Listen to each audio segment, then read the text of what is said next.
پاکستان کے حوالے سے بدقسمتی سے اچھی خبریں کبھی ہی ملتی ہیں. ورلڈ بینک ہی نے کہہ دیا کہ جناب 6 کروڑ کے جو ہے لوگ غربت سے نیچے کی لکیر میں ہیں. پھر 5 سال سے آپ کو علم ہے کہ ہماری قومی ایئر لائن ویسٹ میں یعنی مغرب میں بند تھی. خاص یاد ہے کہ برطانیہ یعنی لندن صبح 10 بجے جاتے تھے اور دوپہر 2 بجے پہنچ جاتے تھے، اور کیا کرایہ ہوتا تھا، 60 70 80 ہزار. اور اب پچھلے 5 سال سے جو غیر ملکی ایئر لائنوں کے سبب ہم لوگوں کو کم و بیش 2 گنا کرایہ دینا پڑتا ہے، جو پی آئی اے میں شاید اب جب پہلی فلائٹ چلے تو دیں. ہم نے ترجمان پی آئی اے پاکستان شہرین عبدالحفیظ کو زحمت دی ہے. شکریہ حفیظ صاحب. مجھے حرج نہیں لگتا کہ اگر میں آپ کو نہیں اس بات پر مبارکباد دی جائے کہ پی آئی اے کا انوگرل ہو رہا ہے، اور قومی ایئر لائن میں ہمیشہ خاص طور پر ہمارے جو بچے ہیں، بوڑھے ہیں، خواتین ہیں، بڑا کمفرٹ فیل کرتے ہیں.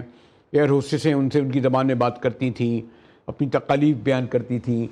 پھر دبئی میں یا قطر میں ٹھہرنا پڑتا تھا. یعنی یہ جو ہزاروں کی تعداد میں، کیونکہ پاکستانیوں کی تعداد مجھے آپ کو زیادہ علم ہے کہ 10 لاکھ سے زیادہ وہاں پر موجود ہیں بریٹن میں. تو یہ جو خوشائن قدم ہے، اور میں پوچھوں گا کہ تیاری کب ہے، فلائٹ کب جا رہی ہے؟ جی حفیظ خان صاحب. بالکل صحیح ہے، بہت شکریہ. دیکھیں، 2 پہلو ہیں آپ کے سوال کے، اور ان کے جواب بھی میں اسی حساب سے دیتا ہوں. سب سے پہلے بات یہ کہ دیکھیں، پی آئی اے بحیثیت قومی ایئر لائن یا پی آئی اے بحیثیت پرچم بردار ادارہ، اس کا ایک بڑا ایمبیسیڈوریل مینڈیٹ ہے، اس کا ایک بڑا سفیروں والا کام ہے پوری دنیا کے اندر، اس کا ایک جہاں پہ بھی پی آئی اے کا جہاز پہنچتا ہے وہ پاکستان کی شناخت لے کے پہنچتا ہے. تو نیچرلی اس کے ساتھ لوگوں کی افیلیشن ہوتی ہے. میں آپ کے گوش گزار کرنا چاہتا ہوں کہ ابھی جب کچھ عرصہ قبل ہم نے پیرس کی پروازیں شروع کی تھی 4.5 سال کے وقفے کے بعد، تو جب وہ پہلا جہاز اترا تو میں نے وہاں پہ لوگوں کو جہاز کی ویڈیوز بناتے ہوئے، ان کے ساتھ تصویریں کھنچواتے ہوئے، اور پی آئی کے ٹیل کے اوپر پاکستان کا جھنڈا دیکھتے ہوئے روتے ہوئے دیکھا. تو نیچرلی ایک بہت افیلیشن ہوتی ہے لوگوں کی اپنے ملک کے ساتھ، اور خاص طور پہ اس ادارے کے ساتھ جو کہ ملک کی شناخت کے طور کے اوپر جانا یا پہچانا جاتا ہے. دوسری بات یہ کہ دیکھیں، بالکل یہ بات صحیح ہے کہ چونکہ پی آئی اے پاکستان ہے، تو وہ لوگ جو کہ پی آئی پہ ٹریول کرتے ہیں، ان کا پاکستان پی آئی کے جہاز کے اندر داخل ہوتے ہی شروع ہو جاتا ہے. فار ایگزامپل اگر وہ کسی دوسرے کیریئر کے اوپر جائیں گے یا کسی اور ایئر لائن کے اوپر جائیں گے، تو وہاں پہ نہ وہ کمفرٹیبل فیل کریں گے، نہ ان کی اپنی زبان بولنے والا کوئی انسان ہوگا، نہ ان کے کلچر کو سمجھنے والا کوئی بات ہوگا، نہ بوڑھوں کا خیال رکھنے والا کوئی ہوگا، نہ بچوں کو سمجھنے والا کوئی اور بات ہوگا. پی آئی کے جہاز کے اندر وہ تمام لوگ جو کہ پی آئی سے سفر کرتے ہیں، وہ یہ بات سے ایگری کریں گے کہ پی آئی کے سفر کے دوران پی آئی کے جہاز کے اندر آتے ہی آپ کا ملک آغاز ہو جاتا ہے.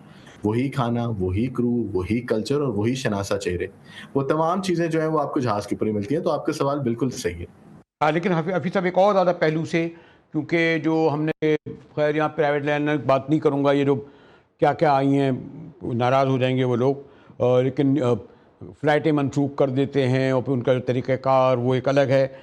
لیکن میں یہ معلوم کرنا چاہوں گا، کیونکہ خاص طور پر ان ایئر لائنوں کا اور غیر ملکی ایئر لائنوں کا فیئر کرایہ بہت تھا، ڈبل، چاہے قطر ایئر لائن اور ایمریٹ نام لیتے چلے جائیں. تو کیا اس اعتبار سے، کیونکہ ڈائریکٹ فلائٹ ہوگی غالباً 8 سے 10 گھنٹے اس وقت ہوتی تھی کراچی سے لندن کی، تو اس کا فیئر بھی کمی ہوگا، اتنا نہیں ہوگا کہ جو آج کل غالباً ڈالروں کی وجہ سے 3 سے 4 لاکھ تک کا ہے، ہو گیا تھا کراچی لندن وغیرہ کا. خان صاحب. اچھا، بالکل صحیح بات ہے. پہلی بات یہ کہ دیکھیں، ابھی جو ہم پروازیں شروع کرنا چاہ رہے ہیں وہ ہم شروع کریں گے تھوڑے سے لو سیزن میں. تو ہمیں تقریباً میرے خیال میں ہفتے کی 2 پروازوں سے شاید ہمارا آپریشن شروع ہو، جو کہ اگلے 2 یا 3 ہفتوں کے اندر وہ 4 پروازوں کے اوپر چلا جائے گا. اس کی 2 ریزن ہے. سب سے پہلے تو یہ کہ جس طرح میں نے آپ کو بولا کہ شروع میں شاید ڈیمانڈ تھوڑی سی کم ہو، لیکن 15 نومبر کے بعد ڈیمانڈ بڑھے گی، کیونکہ آگے کرسمس کی چھٹیاں آ رہی ہیں اور لوگ ابھی سے پلاننگ کر رہے ہیں ان دنوں پاکستان کا سفر کرنے کے لیے. مین وائل ہم